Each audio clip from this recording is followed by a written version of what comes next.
Ok? Boa noite a todas, a todos, a tudes.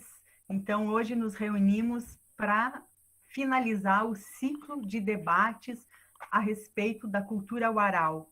Protagonizando esses nossos encontros, temos Leane Torres Moraleda, que é uma indígena Warau, liderança, que reside hoje em Boa Vista. Então, lembrando que esse ciclo chama-se Waraus da Venezuela ao Brasil, Resistência do Povo Originário Amazônico, onde até aqui nós tratamos temáticas como mulheres e crianças, saúde, assistência social, medicina da floresta, cultura, comunicação, ancestralidade, e hoje, no encerramento, vamos trazer renda e trabalho. Com certeza, a gente vai falar também da arte Warau, que é tão rica, tão peculiar. E, sem delongas, apresentando Leane, então, ela é cofundadora da Warau Adjanocô, primeira comunidade de imigrantes indígenas Warau e Carinha, localizada no município de Canta, em Roraima.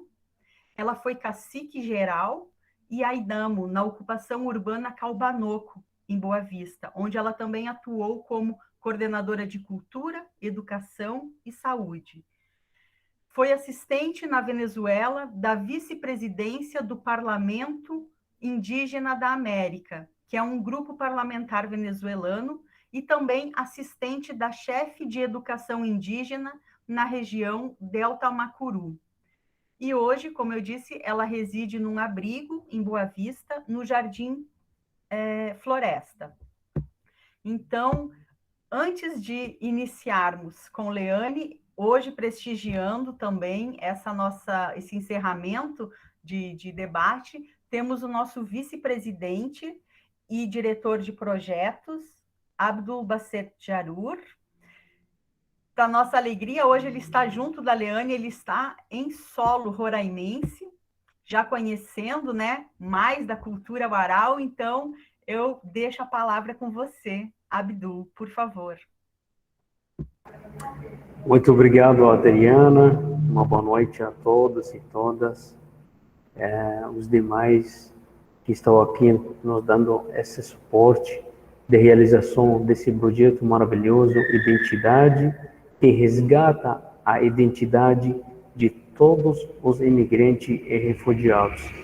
Então, aqui com muita honra que estou ao lado da nossa palestrante, uma grande liderança, uma referência aqui na Roraima, uma referência na América do Sul, Venezuela, uma pessoa muito respeitada aqui pela sua luta pela vida digna pelo seu povo originário. Então, eu gostaria de pedir para quem está aqui de compartilhar, multiplicar essas informações da nossa palestrante, porque informações como essa não sempre está disponível e não sempre nós encontramos um encontro de uma pessoa que hoje vocês sabem muito bem, pessoas que lutam pelo povo originário, pessoas que lutam pela bandeira de imigração e refugiados, que são os próprios refugiados, é difícil ter esse protagonismo. Então, com muita honra, como a nossa entidade, ela é uma referência de dar protagonismo real para os refugiados, imigrantes. Então, por isso, nós estamos nessa luta, porque temos legitimidade de falar pela própria nossa causa. Então, muito obrigado, Liane, por estar conosco e dando esse conhecimento e alimentando esse conhecimento que nós podemos ter mais informações sobre o povo ordinário. Muito grato à identidade, a Adriano, os demais, e obrigado quem está aqui conosco, preservou, né, disponibilizou seu tempo para realizar esse curso. Eu não falo curso como se deveríamos sempre realizar para que podemos ter mais pessoas ter essas informações acessas, porque o conhecimento é algo que ninguém se retira, exatamente algo que podemos ter uma sociedade transformadora quando a gente tem conhecimento, né? É exatamente isso. Então, desculpa aí se estendi tempo. Então, um forte abraço aqui de Roraima, Boa Vista. Aqui nós estamos na Casa Acolhida, um campo que acolhe 5 etnias do povo ordinário. Então, vou deixar esse espaço maravilhoso para a nossa palestrante aqui. Muito obrigado. Eu agradeço. Grata pelas palavras, senhor vice-presidente. Honra, que honra para o projeto. Está vazando o som. Que honra para o projeto Identidades poder encerrar esse ciclo com esse encontro, né, do Abdul, que o Abdul também é refugiado. A FEDENIG é uma instituição criada e gerenciada por refugiados e imigrantes, é uma referência na luta e no protagonismo. Então, eu, como coordenadora do projeto, digo que estou arrepiada, é realmente uma honra poder ter essas duas lideranças, vozes fortes juntas, né, nesse fechamento desse ciclo, tá bom? E a Leane que me corrija, mas eu acredito que é em torno de 5.000 indígenas que chegam no Brasil, né, até agora, e desses 5.000, das várias etnias, em torno de 70% são de origem guaral. Inclusive, a migração hoje, que se fala dos venezuelanos, ela é marcada com a chegada dos primeiros guaraus em 2015. Então, assim, isso é muito forte, simbolicamente, e é uma honra poder falar, conhecer dessa cultura pela voz de uma nativa, ao invés de pesquisadores ou outras pessoas que falam, né? Esse é um diferencial também. Esse é o primeiro curso não, né? Primeiro espaço oferecido aqui no país com a voz protagonista de um varal. Isso precisa ficar registrado. Sinta-se à vontade, bem-vinda, e vamos para frente. Yaquerara, Cocotuca, mi saludo en idioma guarao antes de comenzar cualquier fala. Es importante saludar en nuestro idioma para tener presente el pueblo indígena a la que nosotros pertenecemos, que es un pueblo indígena que ha sabido resistir, ha sabido sobrevivir, y que a pesar de muchos desafíos que ha venido viviendo a lo largo de la historia, sigue resistiendo y que se niega a desaparecer. Entonces, pues para mí de verdad que es un gusto estar con ustedes, acompañarlos y haber dedicado 3 encuentros y que hoy es el último encuentro. Me hace pensar también a mí de que hay necesidad de seguir preguntando, de seguir investigando, porque nuestra cultura es muy rica. Es una cultura que ha sido llevado desde que estábamos viviendo en las comunidades, que la supimos mantener estando en las ciudades y que ahora pues ha traspasado fronteras y que aún así seguimos siendo guarao, seguimos hablando nuestro idioma, seguimos conociendo nuestros cuentos, seguimos bailando, seguimos usando nuestro traje tradicional, que es la nahua, y seguimos enriqueciendo nuestra cultura, tomando algunos elementos de culturas que no son guarao, pero que son culturas indígenas. Y que eso además fortalece nuestra identidad como pueblo indígena. Y también quiero aprovechar este momento para hablar que nosotros no nos reconocemos como indios. Muchos nos denominan indios, pero nosotros no somos indios, nosotros somos indígenas. Indígena quiere decir verdaderos dueños o primeros habitantes de un territorio. Y ir de alguna manera a cambiar la definición, el concepto que tienen contra nosotros también, es una forma de resistir, de cambiar la concepción o el preconcepto que tengan de cada uno de nosotros. Hoy el tema es sobre trabajo y renta. A lo largo de esta semana, realmente me he puesto a pensar mucho sobre qué es el trabajo, cuáles son los trabajos que realizaban los guarao anteriormente, cómo a medida que ha pasado el tiempo ha ido cambiando, y muchas de las informaciones que traigo hoy para ustedes son informaciones escuchadas en mi comunidad, escuchadas por los habitantes de una comunidad que es una comunidad intercultural, que es Navasanuca, una comunidad que maneja tanto el mundo guarao y el mundo no indígena de una manera, digamos que de igual a igual. Y una de las cuestiones que muchas veces las personas me preguntan es, y me dicen, tú eres una indígena civilizada. Y eso es algo que a mí no me gusta, porque yo no soy una indígena civilizada. Yo soy civilizada dentro de mi cultura, mas no soy civilizada dentro de la cultura no indígena. Soy adaptada a la cultura, a la sociedad occidental, mas no soy civilizada. Porque de la manera como a nosotros nos definen también, o nos dicen, mira, tú eres civilizada, está dejando al hermano indígena, al hermano guarao, como que realmente no tiene conocimiento. Pero no es así. Nuestro pueblo tiene conocimiento.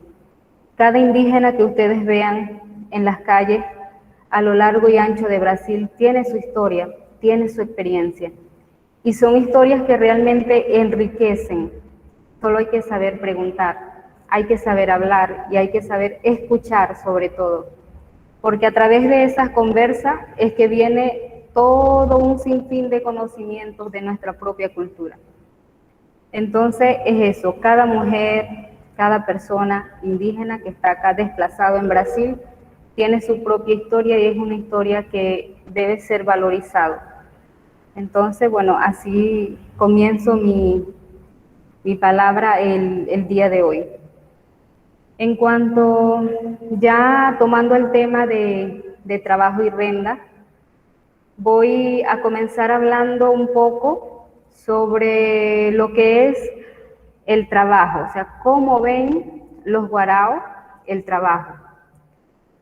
La palabra trabajo en idioma guarao se dice yaota, yaota, y cuando se separa el ia o ya es día, y ota, ta, significa duro, o sea, el trabajo duro o el día a día que se vive.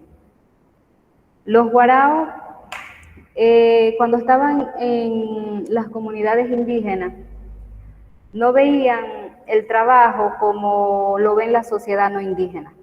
Por ejemplo, la sociedad no indígena trabaja por recibir un salario con un horario específico, quizás pensando en una planificación o pensando a futuro. Pero el trabajo guarao es distinto. Primero porque el territorio donde nosotros estamos es un territorio de difícil acceso, con muchas dificultades. La vida del guarao no es fácil y el día a día del guarao se va convirtiendo en yauta, porque día a día tiene que buscar sobrevivir. ¿De qué manera? Buscando su alimento.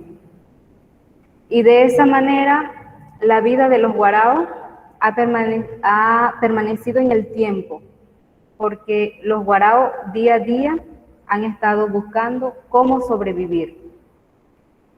En el tema de la alimentación, que está muy relacionado con el tema del trabajo diario, porque la alimentación es una necesidad básica. Entonces los guaraos trabajan día a día buscando alimentación. Y muchas veces, cuando los guaraos trabajan el día a día y consiguen muchos alimentos para sus hijos, y ellos van y entregan la comida a sus hijos, y sobra mucha comida, ellos lo guardan para el otro día.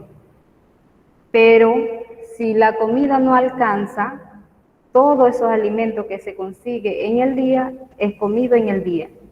Y a veces se comparte con otra familia más. Entonces no solamente buscan la sobrevivencia de su núcleo familiar, sino también busca y comparte con el hermano que esté necesitado. Así ven los guaraos el trabajo. Ahora con actividades de subsistencia de los guaraos. Conociendo que el territorio guarao está compuesto por muchos ríos, por muchos caños, es sabido que los guaraos, los hombres guaraos, son expertos o especialistas en la fabricación de curiara. La curiara es utilizado como medio de transporte, que van de una comunidad a otra comunidad. Pero anteriormente, hace mucho tiempo atrás, se puede decir que en el siglo XVI, el siglo XVII aproximadamente, los guaraos también eran grandes navegantes, porque he escuchado muchas historias que cuentan que llegó un tiempo en que los guaraos llevaban la mercancía o sus productos como artesanato, que estaba los chinchorros, las cestas y también llevaban los animales a Trinidad y Tobago. Trinidad y Tobago está ubicado muy cerca del territorio guarao, pero es otro país.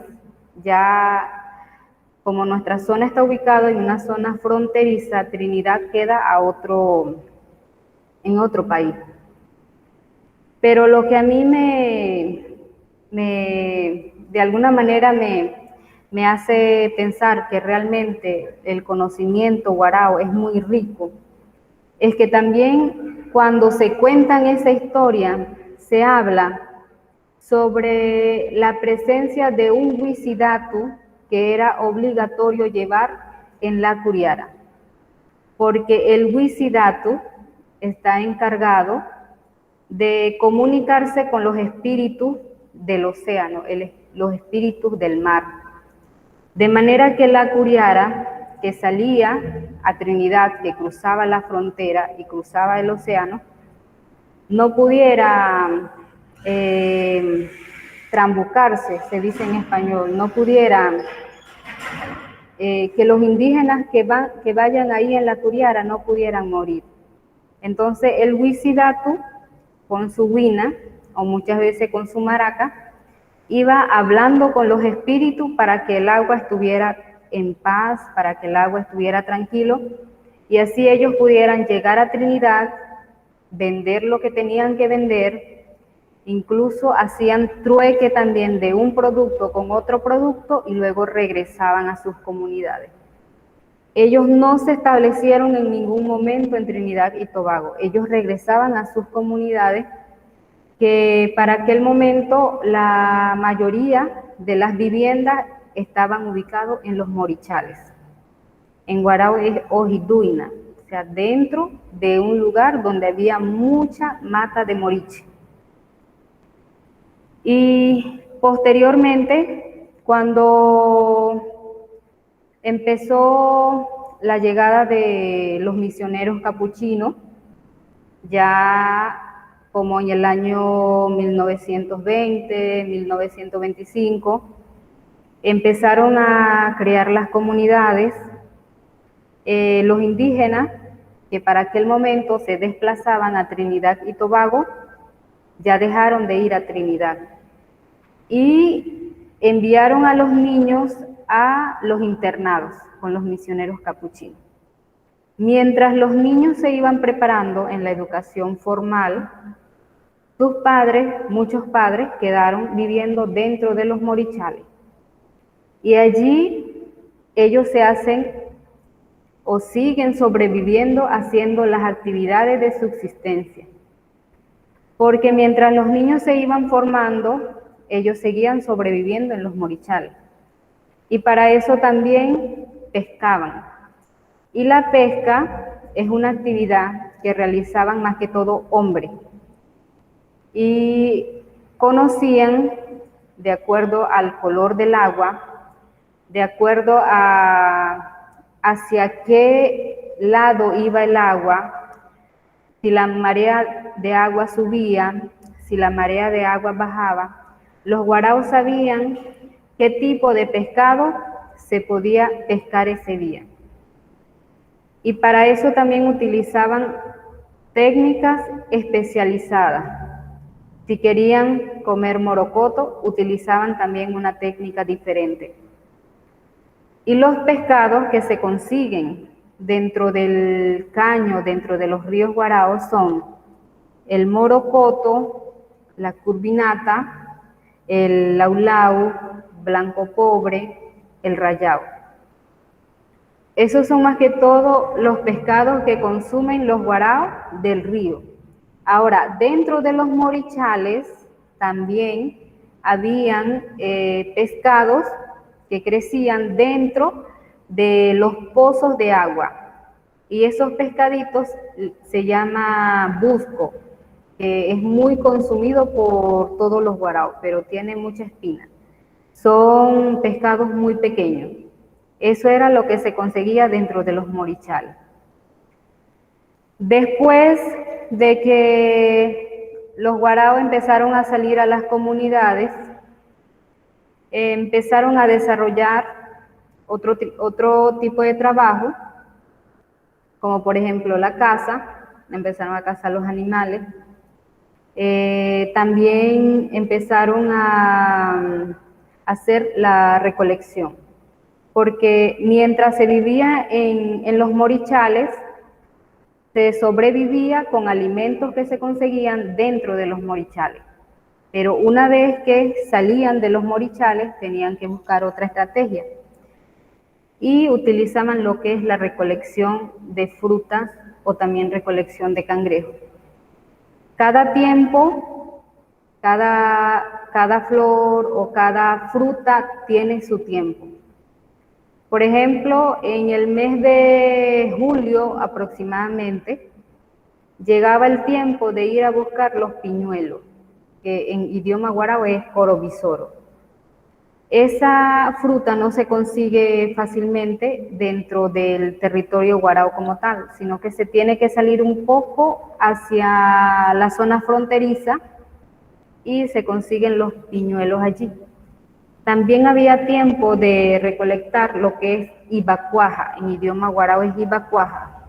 No sé en español y en portugués tampoco, pero sé guanábana silvestre, me dicen, que nosotros le decimos ibacuaja. También tenía su tiempo y era de color amarillo. Y con eso también alimentaban mucho a sus niños. Entonces, según la tradición oral, los indígenas guaraos no eran agricultores, no sembraban. Pero después de la relación con otros indígenas, pueden ser los arhuacos o los caribes, que ellos mostraron una semilla de lo que es el ocumo, que en idioma guarao es ure.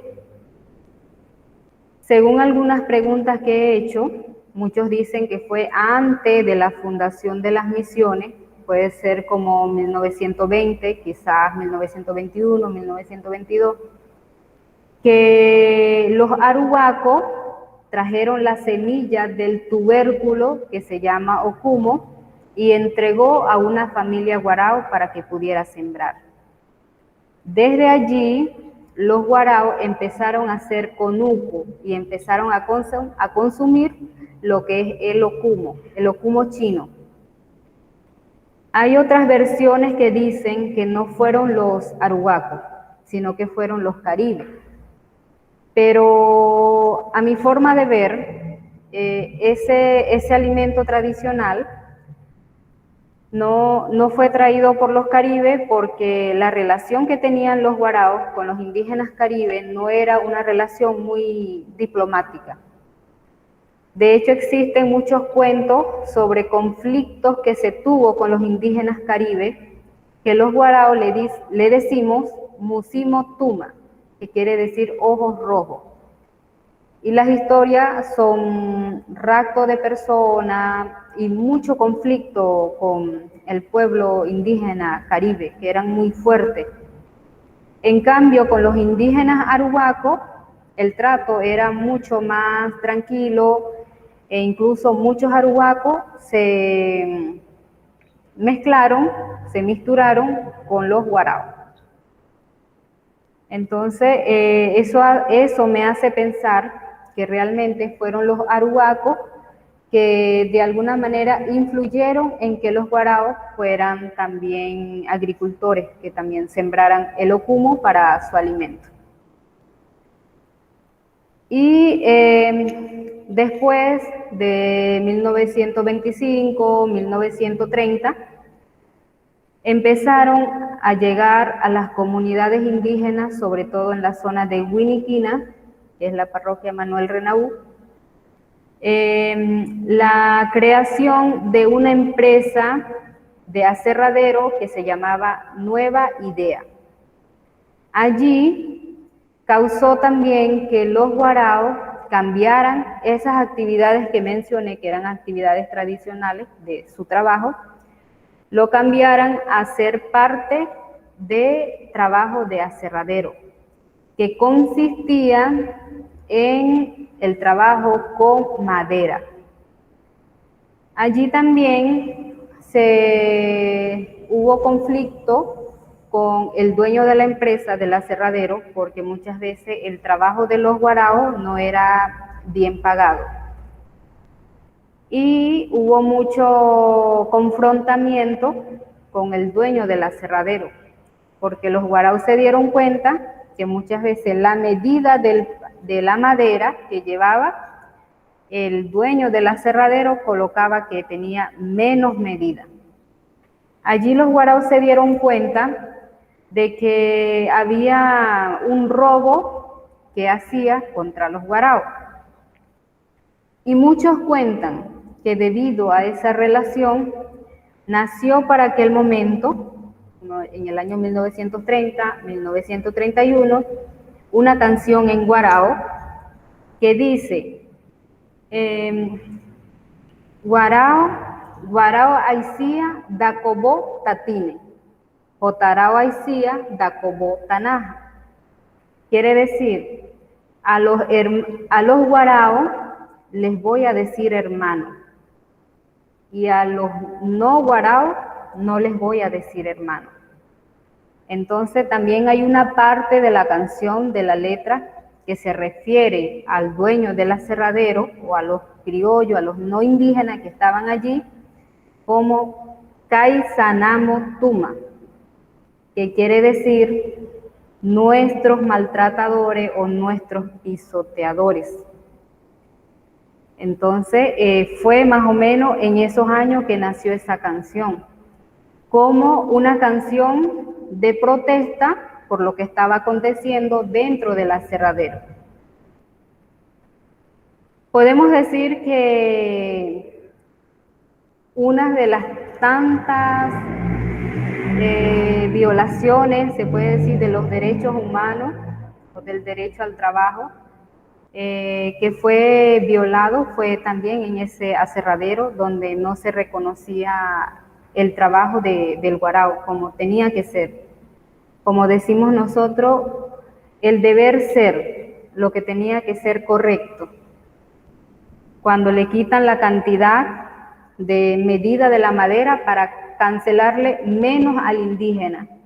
Allí comenzó esa también, esa forma de trato con la empresa del aserradero como de una forma muy mala, porque los indígenas somos muy tranquilos, pero somos seres humanos que tenemos sentimientos y tenemos nuestro límite también.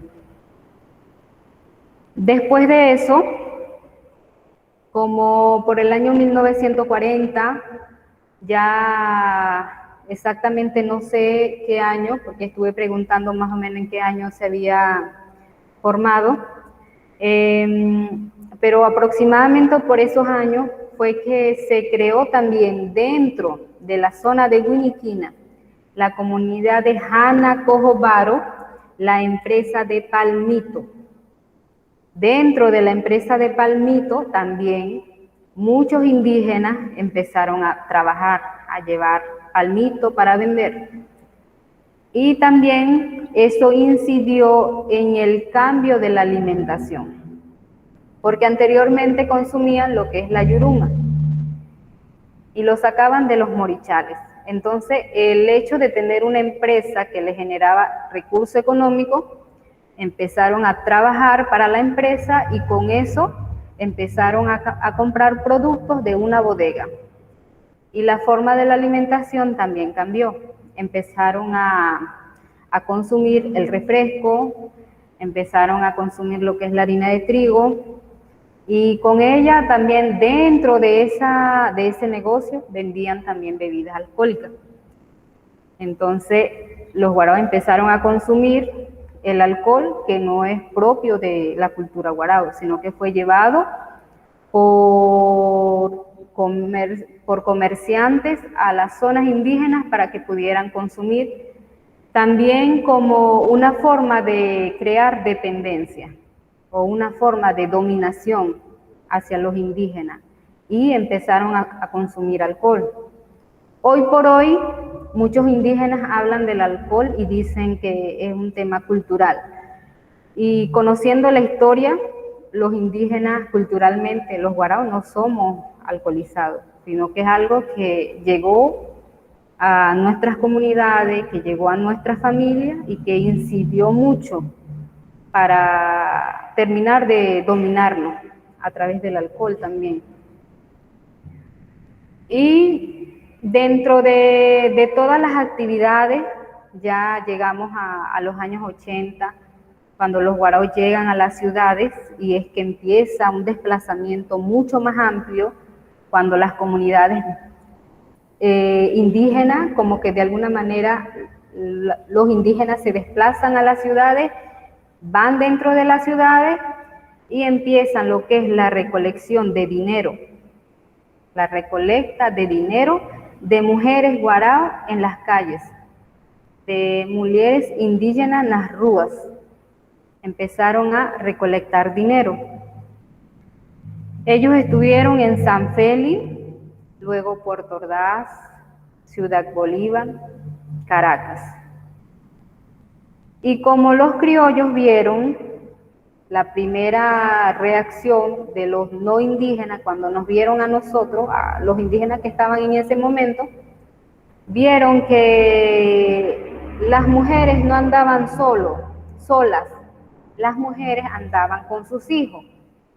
Y como andaban con sus hijos también, los no indígenas empezaron a ver que había una necesidad de apoyar o de ayudar económicamente. Y empezaron a entregar dinero a las mujeres guaraos, y ellas se dieron cuenta que es conseguir dinero fácil,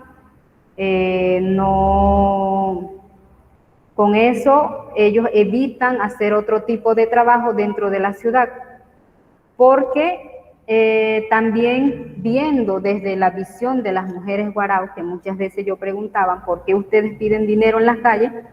Ellas me decían, y por una parte tienen mucha razón, si nosotros no pedimos dinero en las calles, ¿quién nos va a dar comida? ¿Cómo nosotros vamos a vivir en zonas urbanas cuando nosotros no tenemos caño donde pescar, cuando nosotros no tenemos ni dónde sembrar? ¿De qué vamos a vivir?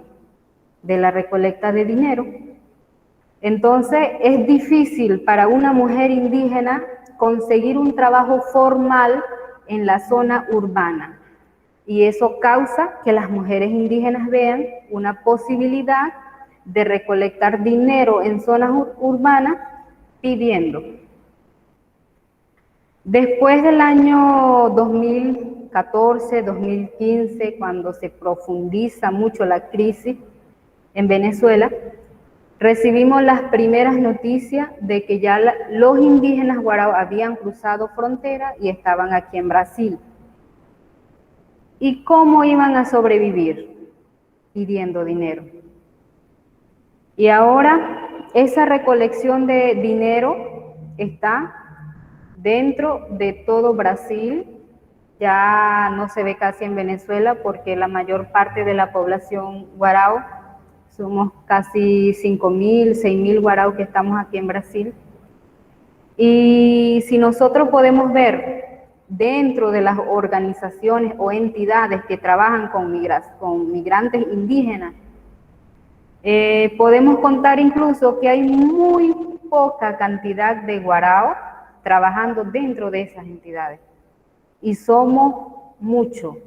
Entonces, ¿de qué manera van a poder seguir sobreviviendo en las zonas urbanas? A través de la recolección de dinero.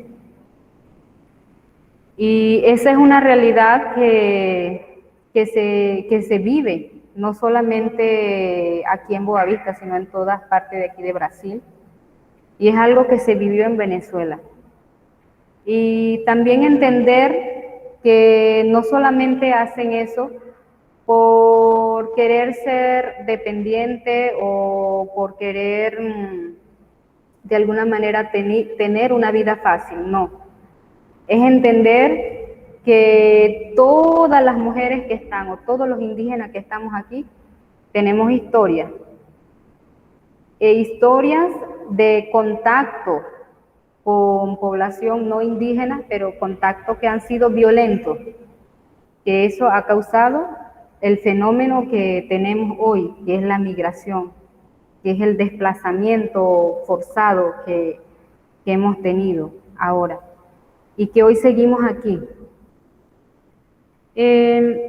Ahora les voy a hablar sobre posibles trabajos a indígenas en situación de desplazamiento forzado. O sea, de qué manera las entidades o las organizaciones nos pueden apoyar para que nosotros realmente nos podamos integrar a la sociedad de Brasil, pero de una forma positiva, para ir mudando o cambiando la concepción que tiene de nosotros mismos los indígenas.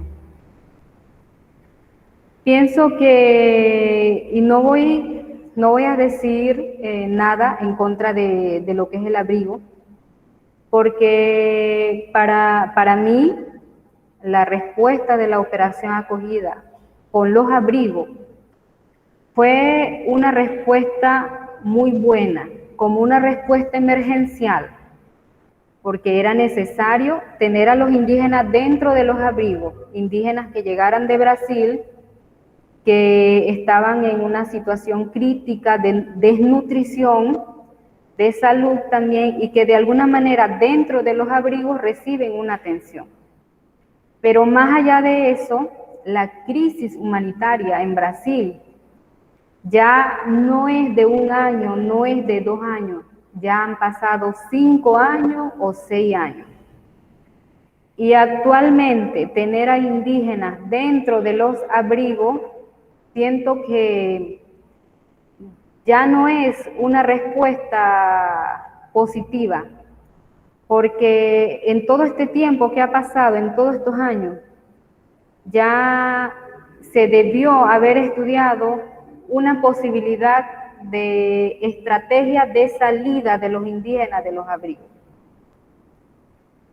En muchas reuniones que he asistido, muchos indígenas, muchas lideranzas guarao han mencionado que ya no se sienten bien estando dentro del abrigo, y realmente es así porque nuestro territorio es amplio, nosotros tenemos naturaleza, tenemos aire, Y incluso nuestro territorio no es solo la comunidad, sino es todo el territorio donde nosotros podemos ir libremente a donde nosotros podamos ir. Pero estando dentro de un abrigo, estar en un espacio tan cerrado y protegido, se puede decir, pero también sin posibilidad de salida, realmente no es bueno. Primero porque igual se sigue creando mucha dependencia, mucho paternalismo. Y también me he dado cuenta que muchos jóvenes se han entregado al alcohol porque dicen, ¿qué voy a hacer? Estoy en un lugar, me dan alimentación, tengo atención en salud, tengo atención en algunas cuestiones específicas, pero no tengo trabajo. ¿Cuánto tiempo voy a seguir en el abrigo? ¿Qué va a pasar si en algún momento se cierra el abrigo? Entonces allí uno se pone a pensar de que es necesario buscar otras medidas. Puede ser a través de los emprendimientos familiares, emprendimientos individuales, porque como los guaraos han tenido esa relación con la sociedad no indígena, ya han empezado a desarrollar algunas actividades que no son indígenas, por ejemplo, el de corte-costura. Las mujeres guarao han hecho curso de corte-costura. ¿Por qué no hacer una organización, una cooperativa, para reunir a las mujeres y hacer trajes, hacer vestidos para vender? Y que las instituciones de alguna manera puedan apoyar para que las costureras puedan vender sus productos, si no es aquí, en otro país. Porque las organizaciones que trabajan con migrantes son organizaciones internacionales y sabemos que tienen su sede en varios países.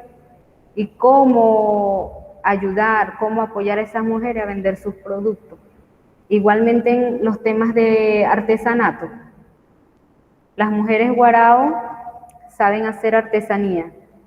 Es difícil ver a una mujer guarao y que diga que no sabe hacer artesanía, porque la actividad de una mujer guarao, una de las actividades es tener conocimiento en hacer artesanía, diferentes tipos de artesanía, tanto con la cabuya de moriche como con las mostacillas u otras semillas que vienen de la naturaleza. Y dentro de las cosas que estaba pensando también, cuáles pudieran ser los posibles trabajos, ya para trabajos mucho más culturales, sería un terreno, una tierra, para que las familias puedan establecerse y puedan desarrollar un trabajo de agricultura, de siembra. Sería muy bueno que ya empezaran a salir grupos familiares de los abrigos para dar espacio a otros indígenas que sabemos que vienen de Venezuela, porque la crisis no se ha acabado, la crisis se ha profundizado y sabemos que más indígenas vienen. Entonces debemos pensar también en cómo dejar espacio abierto para que los indígenas puedan ingresar a los abrigos también, y los que tienen más tiempo, 5 años, 6 años en el abrigo, buscar manera de establecerlo en otro espacio para tener, como se dice, algo muy bonito, tener una solución duradera, porque el abrigo es una solución emergencial, pero no es una solución duradera. Y para terminar, quiero mostrar, bueno, allí unas imágenes de cómo son las comunidades guarao. Podemos ver a unos niños un niño con canalete y 3 niños que están dentro de la curiara, un ambiente totalmente natural.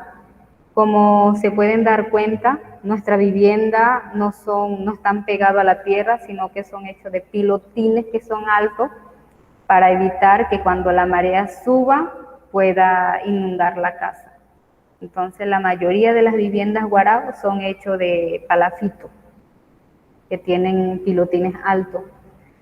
Y coloqué también estas dos imágenes, la primera, que es una mujer que tiene un vestido vermelho, tiene yuruma dentro de su mapire. Es una actividad que realizan las mujeres también en el Morichal, dentro de Ojiduna Ecu, se dice en Guarao, dentro de los morichales. Y también muestro a un hombre que está sembrando el ocumo chino, que es ure, que ya nosotros hablamos al principio, de cómo los guarabas empezaron a sembrar el ocumo y empezaron a consumir el ocumo, porque no es propio de los guaraos, sino no se sabe exactamente si es de los arhuacos o si es de los caribes. Muchas gracias. Muito obrigada, Leane. Muito obrigada mesmo por transmitir todo o seu conhecimento. Pessoal, se alguém tiver alguma pergunta, nós temos espaço para 2 perguntas. E quem quiser, por favor, abra a câmera para todo mundo poder ver direitinho.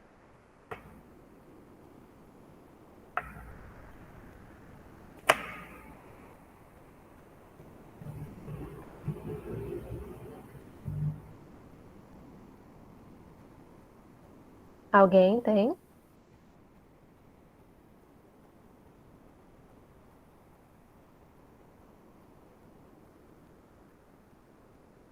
Bom, se ninguém tem, Adriana, te chamo para encerramento, coordenadora da pesquisa.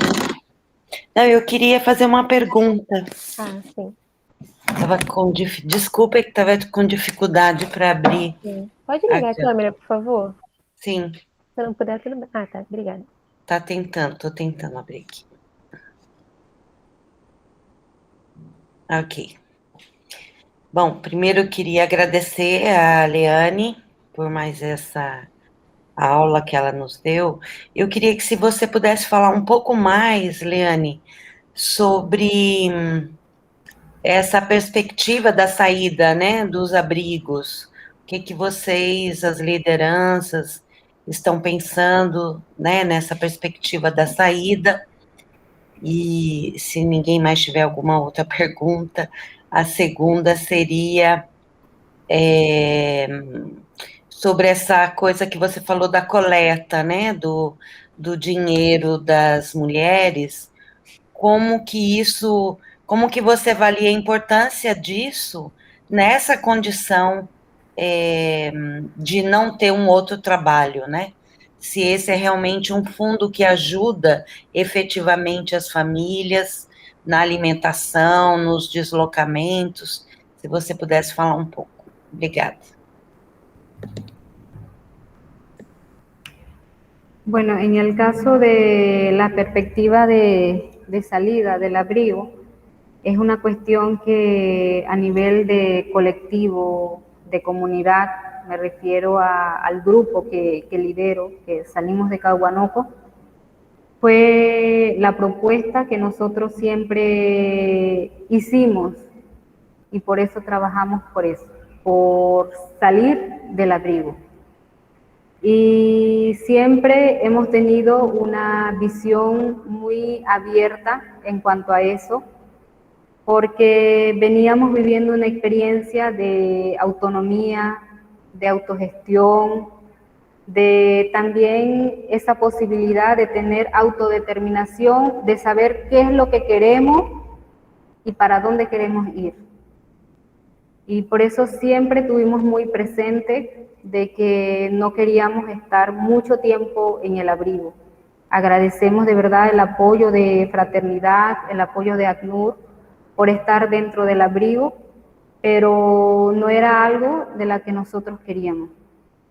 Ahora, de cómo otras lideranzas indígenas que están dentro de los abrigos indígenas, tanto de Janocoida, de Tancredo Neve, Novacaná, Pintolandia, de cómo ellos nos han visto y cómo nosotros hemos mostrado a ellos también de que es posible salir del abrigo, ellos también están trabajando en la salida del abrigo. Y lo que es importante, siempre que tengo la oportunidad de decirles, les digo, nosotros los indígenas tenemos que hacer eso, porque si no somos nosotros, nadie lo va a hacer por nosotros. Si no somos nosotros, entonces ¿quién? Y gracias a eso, sé que actualmente ha sido una petición que han hecho las lideranzas indígenas a toda la operación acogida, la posibilidad de tener un espacio donde vivir, un espacio donde desarrollar la vida, un espacio donde se pueda vivir al aire libre y donde se pueda también hacer las prácticas tradicionales de nuestro pueblo y de alguna manera recuperar lo que hemos ido perdiendo con todo este tiempo de desplazamiento que hemos tenido. Y sé que eso es posible y vamos a ser nosotros quienes lo hagamos. Sé que hay hombres y mujeres, lideranzas, que quieren hacerlo y sé que lo van a conseguir. Tengo fe de que va a ser así. En cuanto a la otra pregunta sobre la recolecta de dinero, al principio, antes de tener ese momento de diálogo con las mujeres que recolectan dinero en las calles, también a nivel personal yo no las veía bien, porque estando en la calle están expuestas a mucha violencia. Y por el hecho de que somos mujeres, somos indígenas, el desafío es mucho más fuerte. Y además que no hablamos el portugués, entonces se suma mucho para que haya mucha barrera, mucha xenofobia, mucha discriminación, y aparte que uno es mujer, está expuesto a violencia.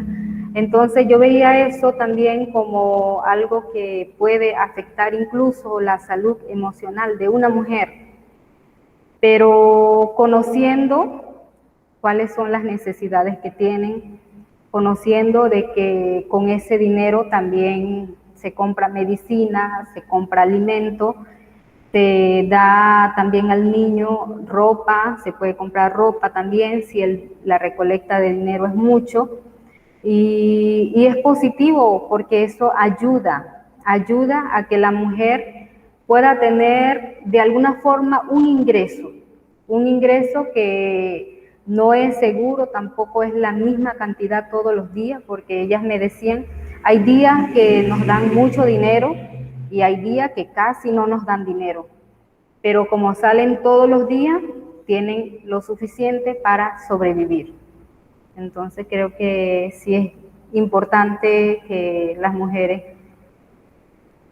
hagan ese trabajo. O no sé si se pueda buscar otra alternativa de trabajo para que las mujeres puedan dejar eso y puedan hacer otras cuestiones.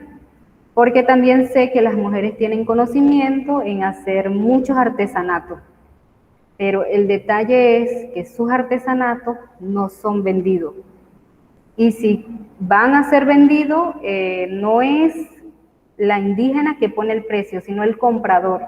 Y el comprador muchas veces lo quiere comprar en 5 reais, en 6 reais, cuando para hacer ese artesanato puede durar incluso 2 semanas y no es rentable. Entonces hay que estudiar bien todas las posibilidades. Muito obrigada, Graças, Leane. Muito Liane. obrigada, Elaine, também, pelas perguntas.